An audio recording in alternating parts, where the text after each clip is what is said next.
Dnes vám predvediem, na čo slúžia dátové štruktúry. Aby sme sa veľmi nezdržovali, pripravil som si tu dva spisy, na ktorých vám tie dátové štruktúry ukážem.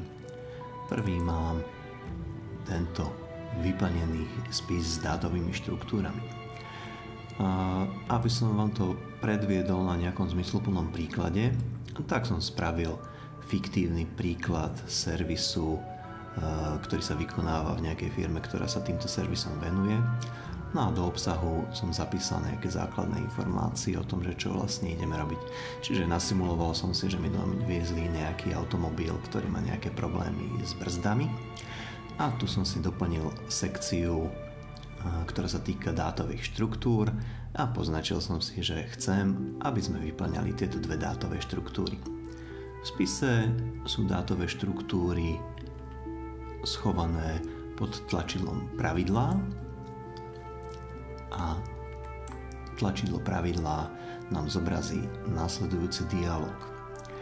Tak ako som si tu poznačil, že chcem vyplniť dve dátové štruktúry, tak tu ich mám priamo pred sebou. Snažil som sa vybrať také nejaké príklady, ktoré by vám mohli ukázať, čo všetko sa s tým dá robiť, a prvá tá dátová štruktúra som si dal nejaký servis, ktorý sa vykonáva na tom automobile. Aby sme to mali prehľadnejšie, tak som tie dátové štruktúry rozdelil na dve skupinky. Jedna je to skupinka pred servisom a druhá je skupinka pred odovzdaním vozidla zákazníkovi, kedy sa majú vykonať nejaké doplnkové činnosti. Čiže tu pekne vidíme, že máme názov nejakej premennej, máme jej nejaký popis a tu vidíme nejaké vyplnené hodnoty. Tieto všetky príklady som si vymyslel, ale môžeme si pozrieť, že ako by sa to ľahko potom na ďalšom spise si ukážeme, ako sa to bude dať vyplniť. Čiže takto vyzerá prvá dátová štruktúra. Mám tu aj druhú dátovú štruktúru, ktoré mám len nejaké 4 zaškrtávacie polia, aby sme videli, ako celé funguje. No, niektorí z vás si možno teraz položia otázku, že prečo sme na toto nemohli použiť aj užívateľské vlastnosti. To je dobre položená otázka, pretože na spise máme aj možnosť vyplňovať užívateľské vlastnosti. Ten základný rozdiel je v tom, že pokiaľ tieto užívateľské vlastnosti definujem kompletne pre všetky spisy, dátové štruktúry si môžem cieľene vložiť len do niektorých konkrétnych spisov. Čiže aby sme si pozreli, v číselníkoch užívateľské vlastnosti si definujeme na spisoch tu, a na dátové štruktúry máme vlastný špeciálny číselník. Poďme sa pozrieť do príkladu, ktorý som ukazoval v spise. Čiže mám definovanú dátovú štruktúru pre spisy. Keď si otvorím, má nejaký názov, má nejaký popis, kto to vytvoril, a tu mám zoznam premenných. Ukážeme si, že akým spôsobom vlastne celý tento systém vytváram.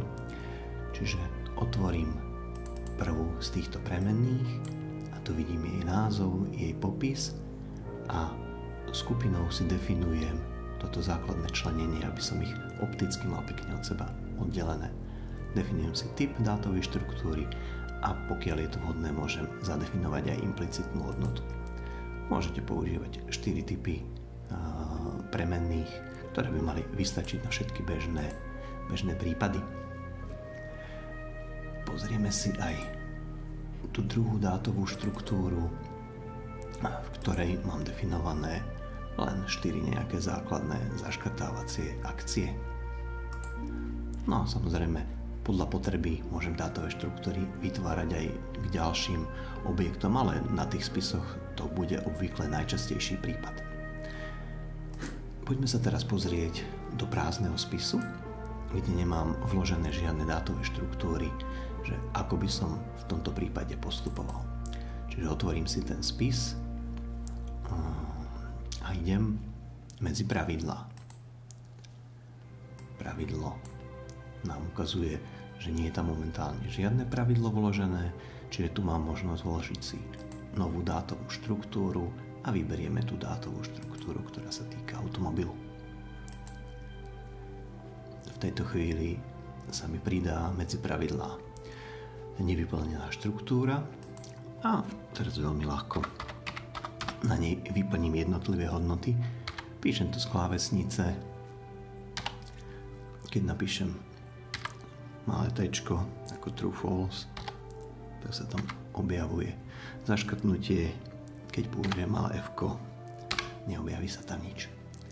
Čiže takto som si napríklad definoval prvú časť vyplnených premenných v tejto dátovej štruktúre a túto druhú časť v tejto chvíli akože zatiaľ ešte nemám vyplnenú, čiže uložím a v tejto chvíli by som mal vyplnený základ spisu.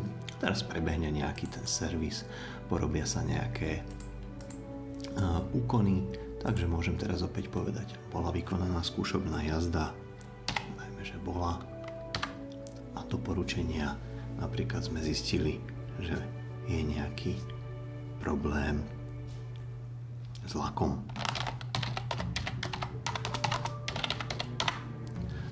Prípad s mojím autoservisom je samozrejme naivný, ale myslím si, že na ukážku toho, čoho je tento systém schopný, by to malo postačiť. Môžeme si ešte predviesť, ako by sme pridali ďalšiu dátovú štruktúru a opäť môžem to, čo potrebujem, vyplniť. Tak, mám dve dátové štruktúry. Mám uložené. Samozrejme, toto je len predvedenie základného systému na ukladania dátových štruktúr.